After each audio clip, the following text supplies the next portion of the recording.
Assalamualaikum warahmatullahi wabarakatuh pemirsa, bagaimana kabar Anda di sore hari ini? Kembali lagi bersama saya Panda Zulkaini dalam Bincang Hangat yang siap memberikan informasi untuk Anda di rumah di depan layar kaca Anda tentunya. Dan di edisi kali ini Bincang Hangat di tanggal 4 Desember 2023 dan tentunya di studio sudah ada narasumber yang sangat luar biasa tentunya yang akan siap berbagi informasi untuk kita dan untuk Anda di rumah.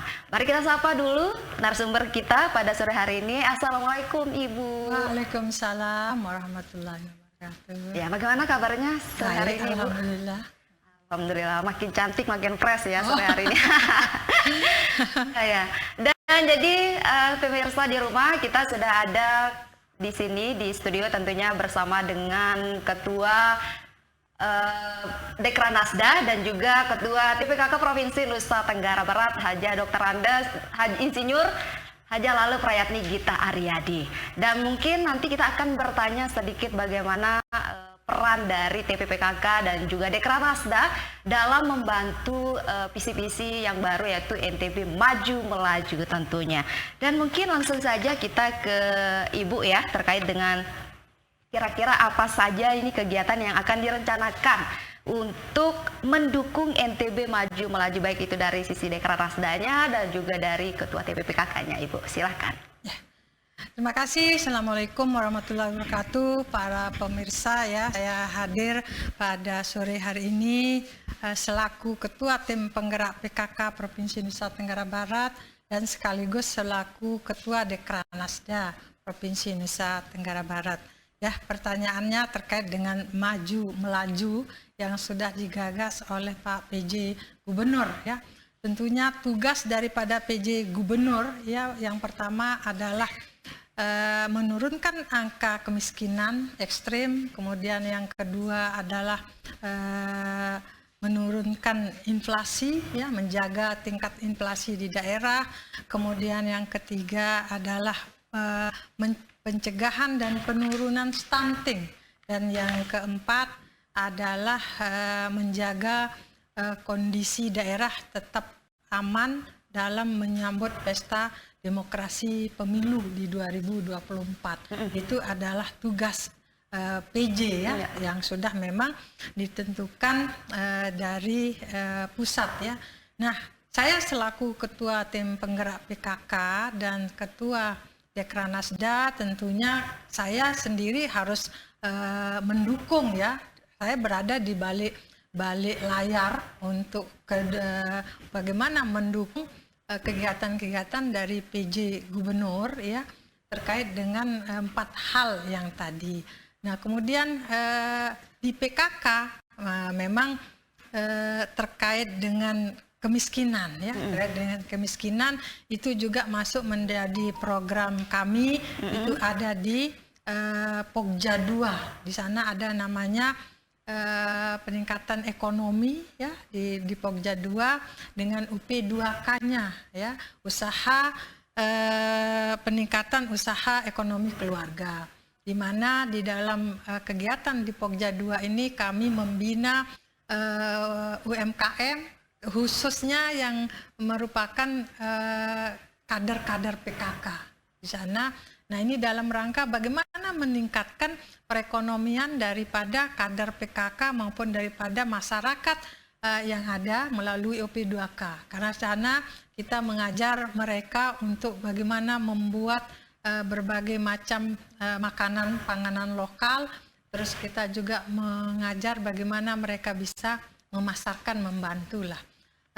Itu untuk di bidang penurunan angka kemiskinan.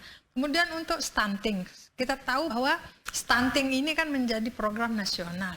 Ya, PJ Gubernur diharapkan dia juga bisa menurunkan angka stunting. Yang targetnya memang di 2024 secara nasional itu di angka 14 untuk stunting. Ya. Nah, kami dari tim penggerak PKK juga tentunya harus mendukung itu.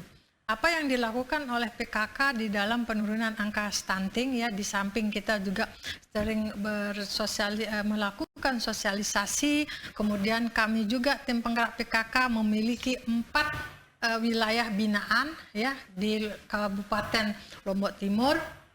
Itu ada di Kelayu Jorong, kemudian di Kabupaten Lombok Tengah itu ada di Aiberik, Kabupaten Lombok Barat itu ada di Lembar, kemudian di Lombok Utara itu ada di Senaru. Ya.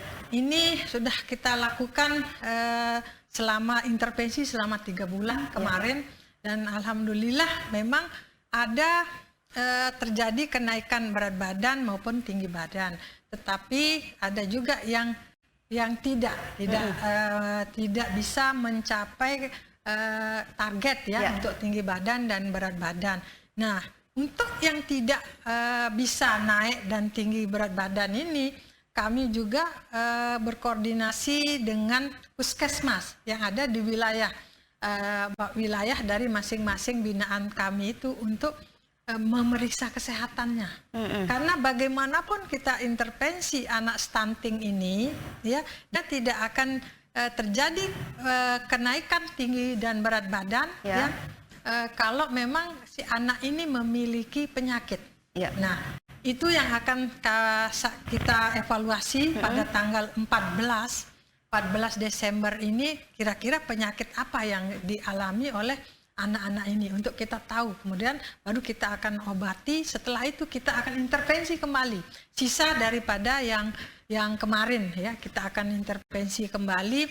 Nah, kalau kemarin kita hanya memberikan dia telur, satu anak itu 2 telur sehari ya, kita kerjasama juga dengan Ika Boga untuk mengolah bahan-bahan telur ini dan bahan pangan lokal supaya anak-anak ini tidak bosan hanya makan telur. Ya. Nah, di intervensi selanjutnya kami akan memberikan kombinasi antara telur dan ikan.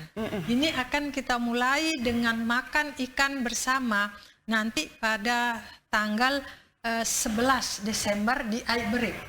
Ya, kita akan sambil kita juga memperingati Hari Ikan Nasional tingkat Provinsi Nusa Tenggara Barat di Desa Aiberik, Kecamatan Batu Keliang Utara, Kabupaten Lombok Tengah. Di sana juga kita akan memberikan anak-anak yang stunting, ibu hamil, anak-anak yang kurang gizi ya, untuk makan ikan ya, nanti kita akan olah dia menjadi bakso dan sebagainya. Itu untuk yang stunting ya, untuk stunting.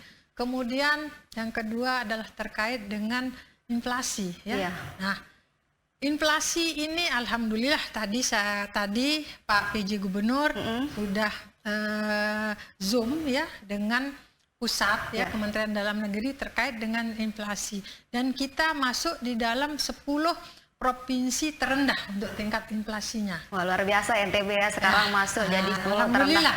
Nah, inflasi di NTB ini diakibatkan katanya karena cabai. Iya. Nah, karena cabai ya, cocok lah Lombok cabai. Ya, terkenal dengan cabainya ya, Sebiu. Tetapi malah provinsi lain mengharap uluran tangan dari Nusa Tenggara Barat untuk kita mengirim cabai ke daerah mereka. Jadi cabai yang di sini mungkin karena inflasi mungkin dianggap bahwa cabai itu karena harganya naik, padahal cabai kita ini karena banyak dikirim ke luar daerah, ke provinsi-provinsi yang lain, sehingga mungkin itu juga yang menyebabkan cabai di NTB, khususnya di Lombok ini menjadi naik. Nah, seperti itu.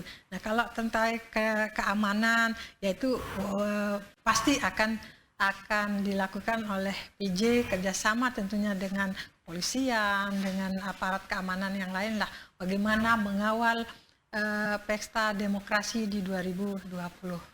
Ya, jadi luar biasa sekali pemirsa di rumah ya, program dari Ketua tim penggerak PKK Provinsi Nusa Tenggara Barat, mulai dari membantu di belakang layar nih ya Bunda ya, mulai dari menurunkan angka kemiskinan ekstrim, inflasi, stunting, perekonomian dan lain sebagainya dengan jabaran-jabaran yang sudah dipaparkan tadi ya.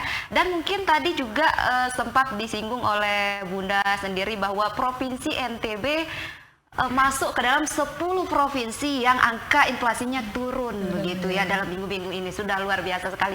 Dan mungkin kita ingin beranjak ke pertanyaan berikutnya nih pemirsa, berhubung kemarin sempat viral nih Bunda ya, apalagi Kenari Fashion Street memenuhi jalanan ya dari depan kantor gubernur sampai dengan Taman Sangkareang. Nah, mungkin kira-kira cerita dan alur dari Kenari Fashion Street ini bagaimana dan apa sih yang ingin ditonjolkan dari Kenari Fashion Street ini Bunda? Ya, sebenarnya ide dari Kenari Fashion Street itu adalah pada saat saya dan Pak PJ itu ada fashion show Hari Batik di Istana. Ya. Dari situ kita mulai berpikir gimana ya kalau kita mengadakan seperti ini juga di NTB dalam rangka HUT NTB. Awalnya memang dalam rangka Hari Sumpah Pemuda waktu itu.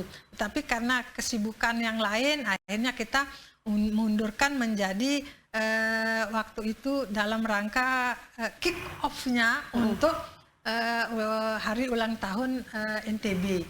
Nah, tujuan daripada Kenari Fashion Street ini kita juga yang pertama adalah ingin kepada masyarakat ini bahwa kita di NTB ini memiliki tenun, memiliki batik ya, yang memang punya motif dan ciri khas yang memang sangat bagus begitu. Tetapi kan banyak juga masyarakat kita yang memang mereka belum paham betul terkait dengan tenun, terkait dengan batik ini. Nah, di samping kita akan menginginkan untuk mereka kita sosialisasi lah terkait dengan penggunaan daripada tenun dan batik. Dan kita lihat kemarin bahwa kepala dinas dengan jajarannya, dengan istrinya, mereka pada fashion show di jalan itu kan kita lihat luar biasa ya. Betul. Kami dengan Pak PJ itu alhamdulillah senang sekali pada saat pelaksanaan daripada Kenari Fashion Street. Kenapa Kenari? Karena itu di depan pendopo itu kan pohon kenari terus. Oh iya. Itu jadi terjawab sudah nih ya pemirsa ya. Kenapa nih Kenari Fashion Street namanya? Karena di bawah pohon kenari. Iya. Jadi dari mulai sepanjang jalan Pejangge itu kan pohon kenari kenari. Nah, itulah yang dinamakan menjadi Kenari Fashion Street.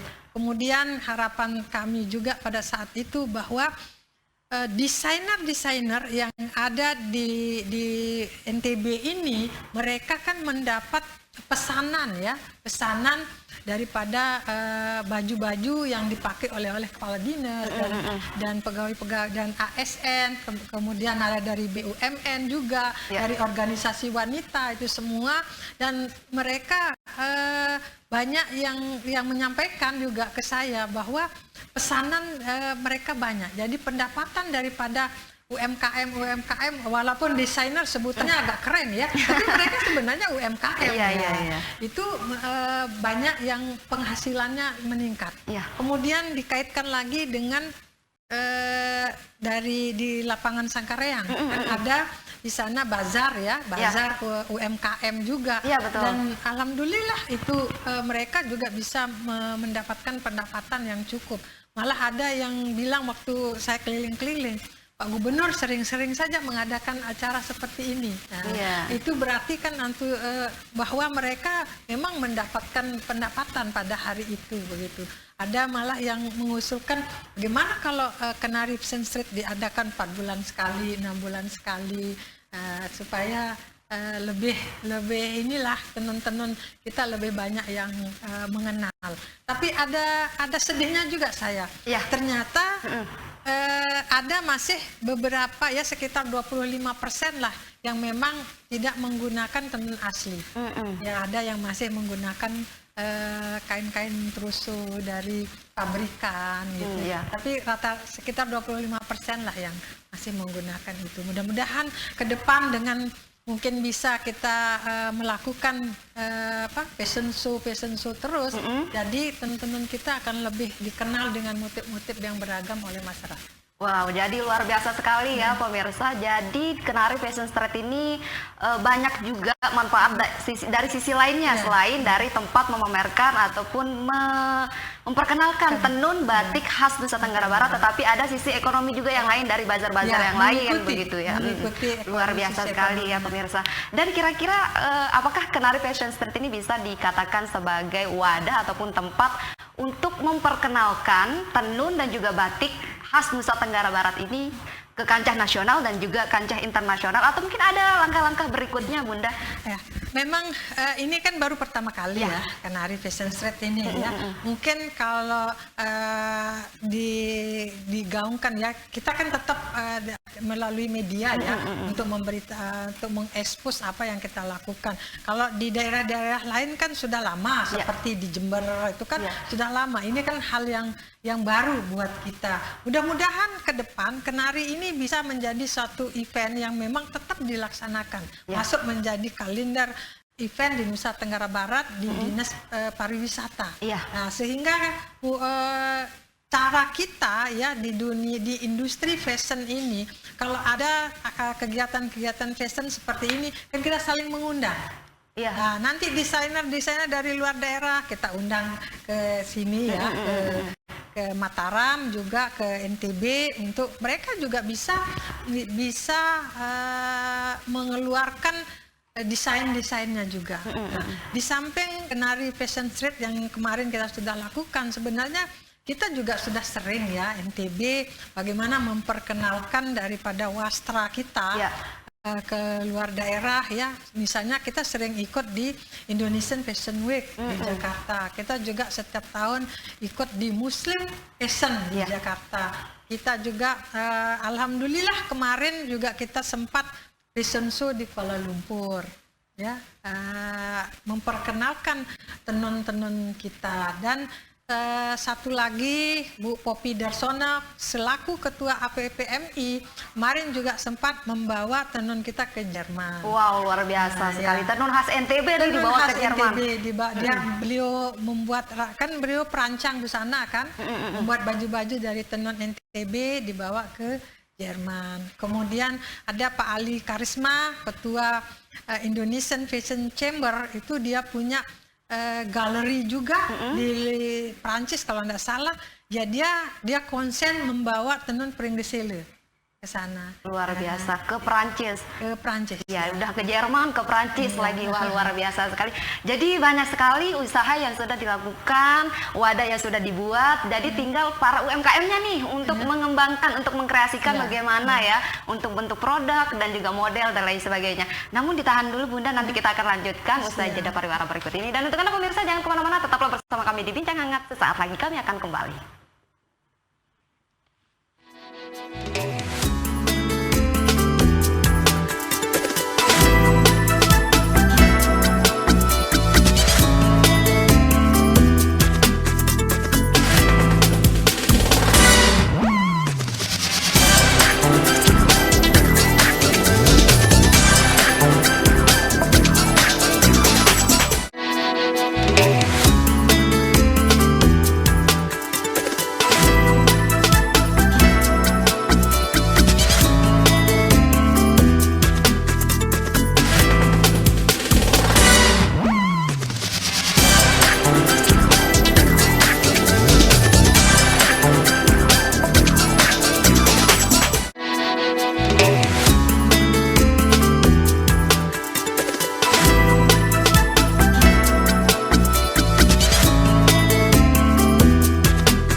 pemirsa, Anda kembali lagi bersama kami di Bincang Hangat dengan narasumber yang luar biasa tentunya, masih dengan Ibu Hajah Lale Prayatni Gita Aryadi selaku Ketua TPPKK Provinsi Nusa Tenggara Barat. Dan tentunya tadi sudah kita berbincang-bincang terkait dengan Wastra NTB, terkait dengan dukungan dan bagaimana program kerja PKK dalam membantu Bapak PJ Gubernur kita. Dan mungkin sekarang juga yang akan ingin kita tanyakan adalah upaya nih dari Ketua Dekranasda dalam mendorong industri kerajinan di Nusa Tenggara Barat, mungkin yang bisa menjadi kebanggaan daerah kita itu sendiri. Silakan Bunda. Ya. Terima kasih. Jadi salah satu tugas dari Dekranasda adalah tadi ya, bagaimana wastra, bagaimana kerajinan itu bisa berkembang, baik dari segi desain, kemudian dari segi pemasaran. Itu memang tugas dari Dekranasda.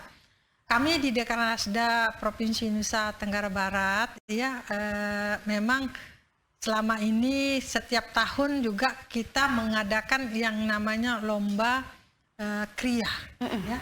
Kita mengadakan lomba desain daripada kriya itu dalam rangka Lombok Sumbawa LSTF, Lombok Sumbawa Tenun Festival. Tapi kita rangkaikan dengan lomba kriya nanti ya.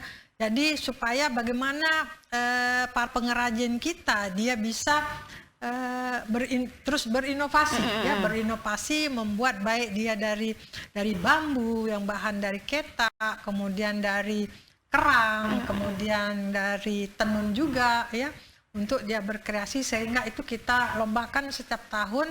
Dan alhamdulillah hasil-hasil mereka cukup bagus, dan kita apresiasi mereka di LSTF. Kita berikan mereka hadiah untuk itu, sehingga mereka akan terus untuk mengembangkan diri itu di segi kriya ya.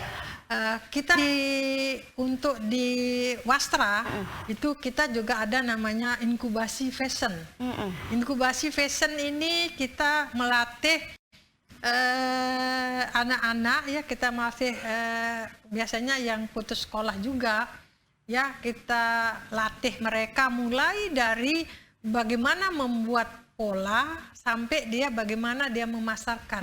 Dan alhamdulillah hasil daripada inkubasi fashion ini sudah bisa ikut fashion show di Muslim Fashion di Jakarta tahun kemarin.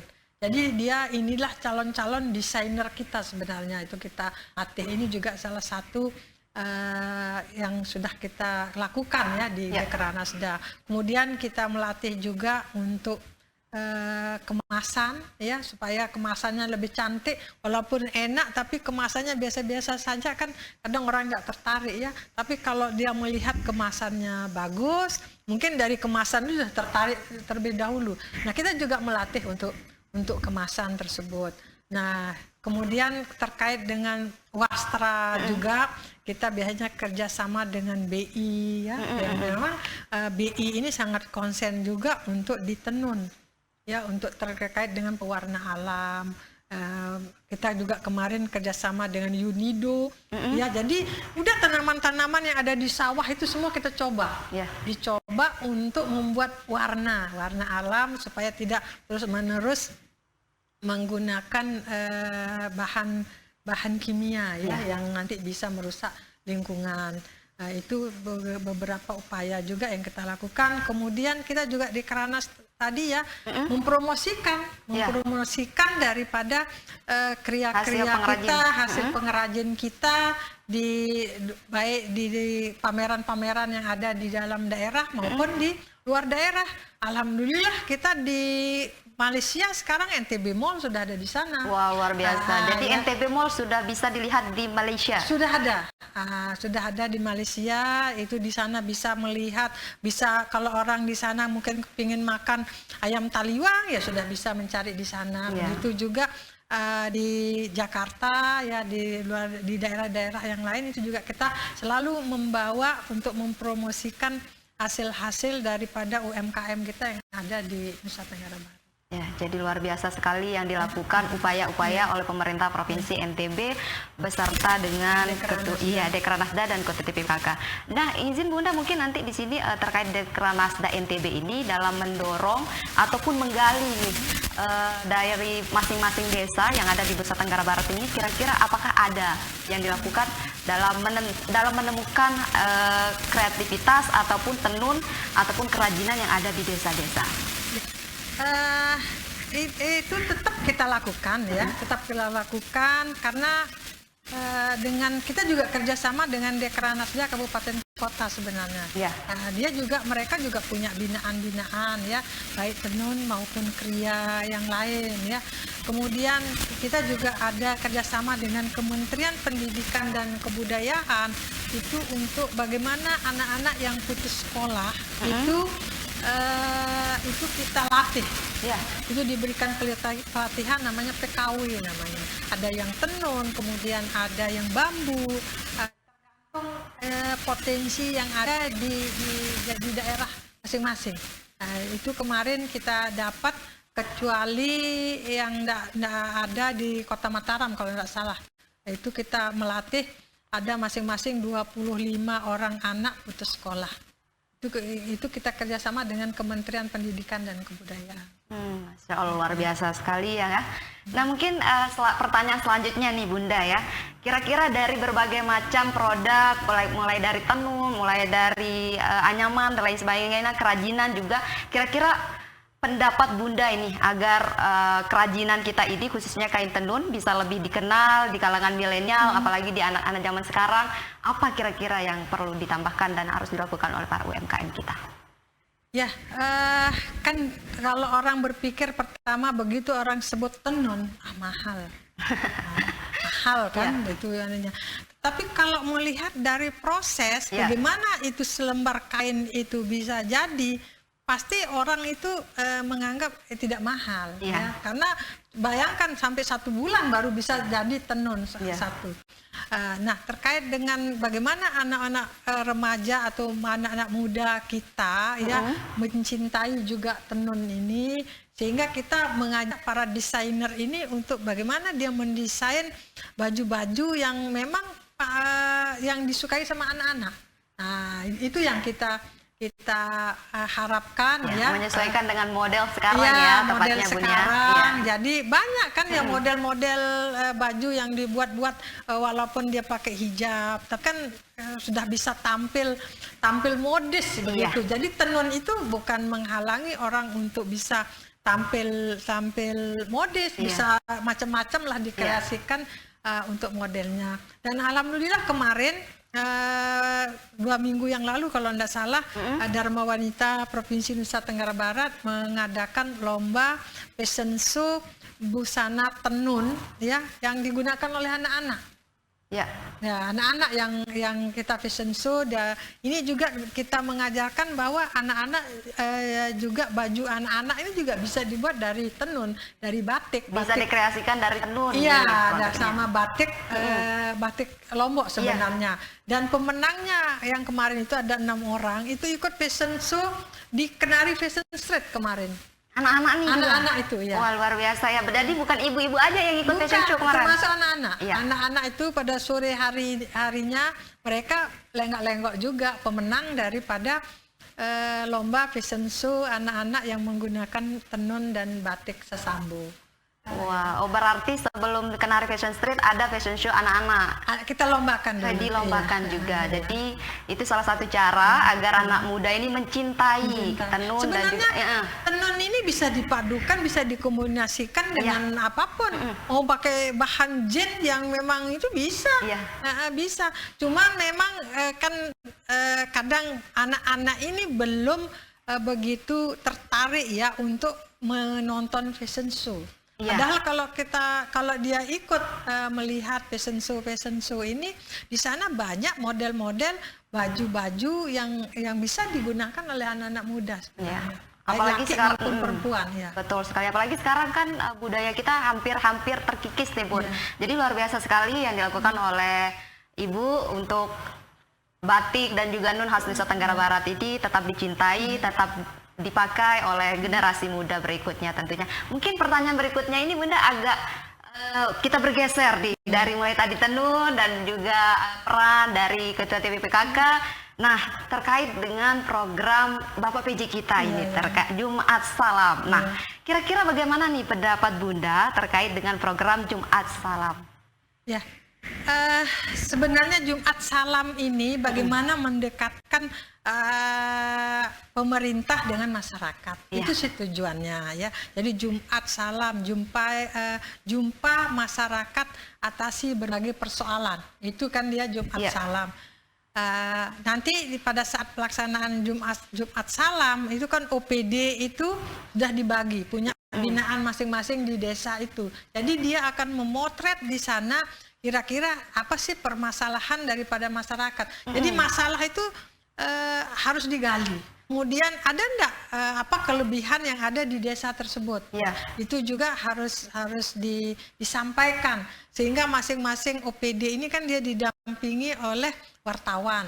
Nah, wartawan inilah nanti yang akan mengekspos apa sih yang ada di desa tersebut. Kalau memang masalahnya itu diatasi ya. Seperti kemarin saya ikut waktu di Lombok Timur Selatan. Nah, itu kan di sana belum hujan.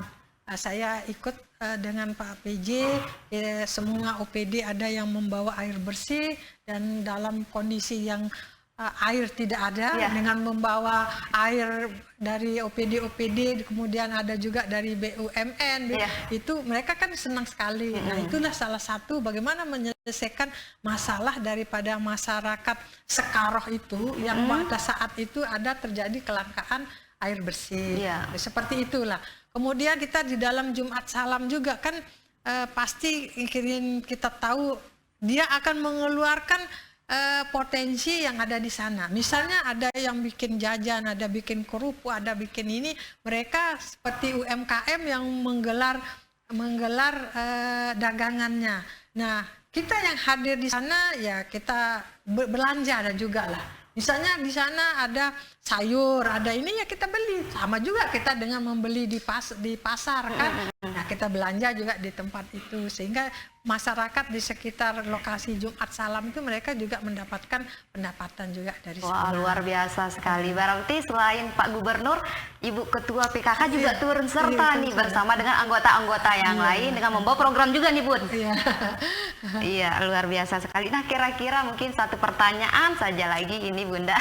Sebelum kita menutup ini ya pemirsa, mungkin pemirsa di rumah juga penasaran gitu. Nah, kira-kira ketika turun ke masyarakat, apakah semua anggota dari PKK juga turut serta atau bagaimana nih Bunda? Ya, kebetulan memang di kami ini ya ada anggota Dharma Wanita. Dia juga berada di PKK begitu. Karena bapak-bapak kadisnya juga ikut, ya istrinya juga ikut seperti itu. Nah, dia juga sebenarnya mewakili PKK juga begitu. Nah, karena di akhir tahun ini memang kami program PKK itu agak cukup padat ya terkait tadi evaluasi stunting, kemudian kemarin kita bekerja sama dengan Badan POM terkait dengan keamanan pangan. Kemudian kita juga akan sidak kepada pasar-pasar terkait dengan penggunaan bahan pangan berbahaya, mungkin obat-obatan yang ini ya jadi agak padat juga. Nah, jadi diwakili oleh kadang saya, kemudian ada beberapa istri kepala dinas yang memang aktif di PKK juga. Wah, luar biasa ya. Karena ini mau mendekati Hari Ibu juga nih Bunda, mungkin pemirsa juga mewakili nih, aduh satu pertanyaan lagi dong Panda mungkin gitu kan. Karena ini mendekati Hari Ibu, kira-kira ke depan nih yang dilakukan oleh Ketua PKK sendiri atau Bunda gitu, untuk Hari Ibu ini apa kira-kira Bunda? Saya baru saja rapat luar biasa Hari Ibu. Ya, Hari Ibu ini kita nanti puncaknya puncaknya akan kita laksanakan pada tanggal 19 Desember. Berkaitan dengan itu ada beberapa rangkaian kegiatan yang memang kita lakukan setiap tahun. Itu dirangkaikan dengan Hari Ulang Tahun Dharma Wanita, Hari Ibu, dan Hari Ulang Tahun Provinsi Nusa Tenggara Barat. Kita akan mulai besok pagi itu untuk menjenguk anak-anak kita yang berada di lapas anak di Lombok Tengah.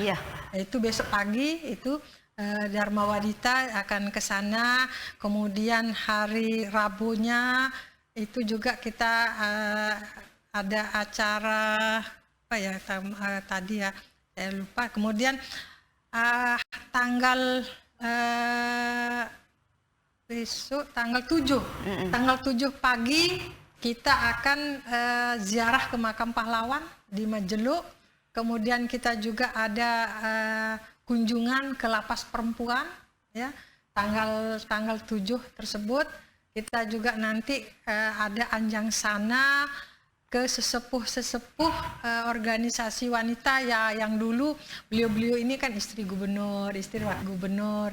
Kita ada anjang sana juga ke sana ke menjenguk lah yang sesepuh yang dulu itu itu juga merupakan rangkaian daripada hari ibu yang akan kita lakukan.